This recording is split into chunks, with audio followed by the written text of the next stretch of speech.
കുടുംബകോടതി വിഷയങ്ങളുമായി ബന്ധപ്പെട്ട് വരുന്ന പുതിയൊരു വീഡിയോയിലേക്ക് എല്ലാവർക്കും സ്വാഗതം. വീഡിയോ കാണുന്ന ആർക്കെങ്കിലും കുടുംബകോടതി വിഷയങ്ങളുമായി ബന്ധപ്പെട്ട് എന്തെങ്കിലും സംശയങ്ങളുണ്ടെങ്കിൽ കോൺടാക്ട് ചെയ്യാം. WhatsApp number +91 79 94 97 14 19. ഒരു വട്ടം വിളിക്കുവാനുള്ള കൺസൾട്ടേഷൻ ഫീസ് 500 രൂപ ഗൂഗിൾ പേ ചെയ്യും. இந்த വീഡിയോയിൽ നമ്മൾ ഡിസ്കസ് ചെയ്യാനായിട്ട് പോകുന്നത് ഒരുപാട് ആളുകളുടെ ഒരു പരാതിയാണ്. കോടതിയിൽ നമ്മളൊരു ഡിവോഴ്സ് കേസ് ഫയൽ ചെയ്ത് കഴിഞ്ഞിട്ടുണ്ടെങ്കിൽ അത് 7 മുതൽ 10 വർഷം വരെയൊക്കെ നീണ്ടുപോകുന്നു. അതുകൊണ്ട് ഞങ്ങൾക്ക് കറക്റ്റായിട്ടുള്ള നീതി ലഭിക്കുന്നില്ല.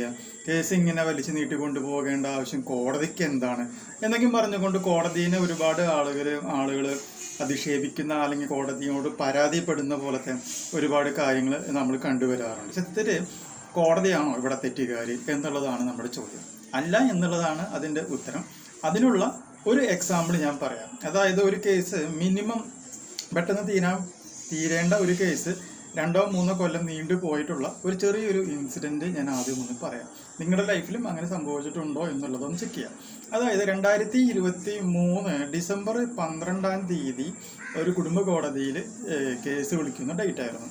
ആ വിളിക്കുന്ന ഡേറ്റിൽ മെയിനായിട്ടും ഉണ്ടായിരുന്നത് ഭാര്യ ഭർത്താവിനെതിരെ കൊടുത്തിട്ടുള്ള മെയിൻ്റനൻസ് കേസ്, ഭർത്താവിനെതിരെ കൊടുത്തിട്ടുള്ള ഡിവോഴ്സ് കേസ്, ഭർത്താവ് ഭാര്യയ്ക്ക് എതിരെ കൊടുത്തിട്ടുള്ള കുടുംബ കോടതിയിൽ കൊടുത്തിട്ടുള്ള ഡിഫേമേഷൻ കേസ്, കുട്ടീനെ കിട്ടുവാൻ വേണ്ടിയിട്ടുള്ള ഗാർഡിയൻ OP കേസ്, ഇങ്ങനെ പിന്നെ ഒരു നമ്മുടെ ഹിന്ദു മാരേജ് ആക്ട് സെക്ഷൻ പ്രകാരമുള്ള സെക്ഷൻ 9 പ്രകാരമുള്ള ഒരു RCRും അവിടെ നമ്മൾ ഫയൽ ചെയ്തിട്ടുണ്ടായിരുന്നു. ഓക്കെ, അപ്പോൾ ജഡ്ജി എന്താ പറയുന്നത് വെച്ചിട്ടുണ്ടെങ്കിൽ 22/12/2023 നമ്മൾ എന്ത് ചെയ്യുന്നു, ഈ കേസിൻ്റെ എവിഡൻസിലേക്ക് പോകാനായിട്ട് നമുക്കൊരു അഡ്വക്കേറ്റ് കമ്മീഷനെ നിയമിക്കണമെന്ന് വാദിഭാഗവും പ്രതിഭാഗവും ജഡ്ജിയോട് പറയുകയും അതിൻ്റെ അടിസ്ഥാനത്തിൽ ജഡ്ജി അത് സമ്മതിക്കുകയും തുടർന്ന് 2024 ഫെബ്രുവരി 7-ാം തീയതി 8-ാം തീയതി ആയിട്ട് കമ്മീഷൻ്റെ റിപ്പോർട്ട് സമർപ്പിക്കണമെന്ന് കോടതി പറയുകയും ചെയ്തു. ജസ്റ്റ് എത്ര മാസമുണ്ട്, ഒരു 2.5 മാസം കൂട്ടിയുള്ളൂ. 2.5 മാസത്തിനുള്ളിൽ എവിഡൻസ് സബ്മിറ്റ് ചെയ്യണം, അഡ്വക്കേറ്റ് കമ്മീഷന് റിപ്പോർട്ട് സബ്മിറ്റ് ചെയ്യണമെന്ന് കോടതി പറഞ്ഞു. അപ്പോൾ അഡ്വക്കേറ്റ് കമ്മീഷന് റിപ്പോർട്ട് സബ്മിറ്റ് ചെയ്യണമെങ്കിൽ മുമ്പുള്ള പരിപാടി എന്ന് വെച്ചിട്ടുണ്ടെങ്കിൽ ഈ 2 കക്ഷികളും എന്ത് ചെയ്യണം, പ്രൂഫ് അഫിഡവിറ്റ് തയ്യാറാക്കണം.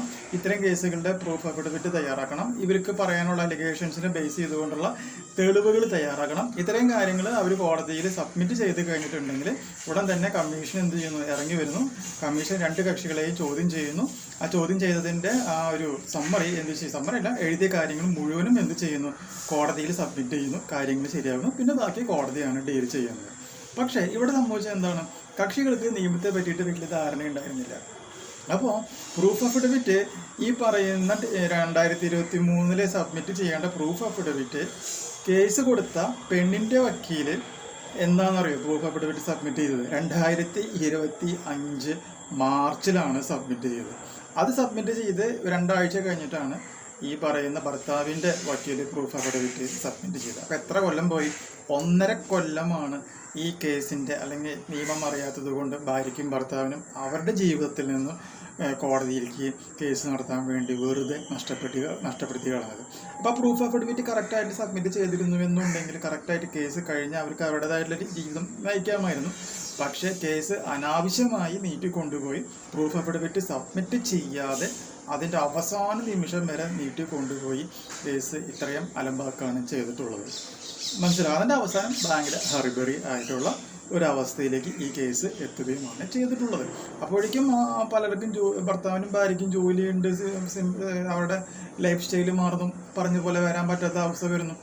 കോംപ്രമൈസിന് അപ്പോൾ അങ്ങനെ വരുമ്പോൾ ഈ പറയുന്ന കക്ഷികൾ കോംപ്രമൈസിന് വേണ്ടിയിട്ട് കക്ഷികളോട് എതിർഭാഗത്തെയും വാദിഭാഗത്തെയും വക്കീലുമാർ സംസാരിക്കുന്നു. കോടിക്കണക്കിന് രൂപ നഷ്ടപരിഹാരം കൊടുത്ത് കേസ് അവസാനിപ്പിക്കണമെന്ന് പറഞ്ഞുകൊണ്ട് ഭർത്താവിനോട് ഈ ഭർത്താവിൻ്റെ വക്കീൽ തന്നെ എന്താ പറയുക പ്രൊമോട്ട് ചെയ്യുന്ന രീതിയിലുള്ള സംഭാഷണങ്ങൾ വരുന്നു. അങ്ങനെയൊക്കെ ആയിട്ടുള്ള സിറ്റുവേഷൻസിലേക്ക് വരികയാണ് ചെയ്യുന്നത്. അപ്പോൾ എനിക്ക് നിങ്ങളോട് പറയാനുള്ളൊരു കാര്യം എന്താണെന്ന് വെച്ചിട്ടുണ്ടെങ്കിൽ ഇതുപോലെ ഒരു അഡ്വക്കേറ്റ് കമ്മീഷൻ നിയമിച്ച് കഴിഞ്ഞാൽ 2.5 മാസത്തിനുള്ളിൽ നമുക്ക് കേസ് അവസാനിപ്പിക്കാനായിട്ട് പറ്റും. നിയമിച്ച് കഴിഞ്ഞ് വിത്തിൻ 1 വീക്കിനുള്ളിൽ തന്നെ നിങ്ങൾ പ്രൂഫ് അഫിഡവിറ്റ് സബ്മിറ്റ് ചെയ്യാം. എല്ലാ കാര്യങ്ങളും സ്പീഡപ്പ് ചെയ്യുകയാണ് എന്നുണ്ടെങ്കിൽ പെട്ടെന്ന് നമുക്ക് കേസുകളൊക്കെ ഈ കോണ്ടസ്റ്റ് ഡിവോഴ്സ് തന്നെ നമുക്ക് തീരുമാനമാക്കുവാനായിട്ട് സാധിക്കും. അപ്പോൾ കക്ഷികൾക്ക് നിയമം നന്നായി അറിഞ്ഞിരിക്കണം എന്ന് തന്നെയാണ് എനിക്ക് നിങ്ങളോട് പറയുവാനായിട്ട് ഉള്ളത്. അറിയാത്തത് കൊണ്ട് ഈ പറയുന്ന ആൾക്കാർക്ക് 1.5 കൊല്ലമാണ് നഷ്ടപ്പെട്ടു പോയത്. ഇതുപോലെ ഇനി ഒരുപാട് കേസുകളുണ്ട്. അപ്പോൾ ഇങ്ങനെ പലപ്പോഴും ഇത് ലാഗ് ചെയ്ത് കേസ് 1 കൊല്ലം കൊണ്ടോ 2 കൊല്ലം കൊണ്ടോ തീരേണ്ട ഒരു കേസാണ്. ഇതുപോലെയുള്ള കളികൾ നിമിത്തം നിയമം അറിയാത്തത് കൊണ്ട് പല കേസുകളും 2 കൊല്ലം കൊണ്ട് തീരുന്ന കേസുകൾ 10 കൊല്ലം 12 കൊല്ലമൊക്കെ ആയിട്ട് നീണ്ടുപോകുന്ന ഒരു സാഹചര്യം ഉണ്ടായിട്ടുള്ളത് എന്നുള്ളൊരു കാര്യം പ്രത്യേകം മനസ്സിലാക്കുക. അപ്പോൾ ഈ സിറ്റുവേഷനിൽ ഇപ്പോൾ കടന്നു പോകുന്ന ആരെങ്കിലും ഉണ്ട് എന്നുണ്ടെങ്കിൽ എത്രയും പെട്ടെന്ന് പ്രൂഫ് അഫിഡവിറ്റ് സബ്മിറ്റ് ചെയ്ത് വിചാരണ നിങ്ങൾ നടത്തി കേസ് മുന്നോട്ട് കൊണ്ടുപോയി എത്രയും പെട്ടെന്ന് കേസിൻ്റെ ഒരു വിധി സമ്പാദിക്കുവാനായിട്ട് ശ്രമിക്കുക. ക്ലിയർ ആയില്ലേ? സോ ഈ ഒരു ഇൻഫോർമേഷൻ നിങ്ങൾക്ക് യൂസ്ഫുൾ ആയിട്ടുണ്ടെങ്കിൽ തീർച്ചയായും നമ്മുടെ ചാനലൊക്കെ സബ്സ്ക്രൈബ് ചെയ്യാം.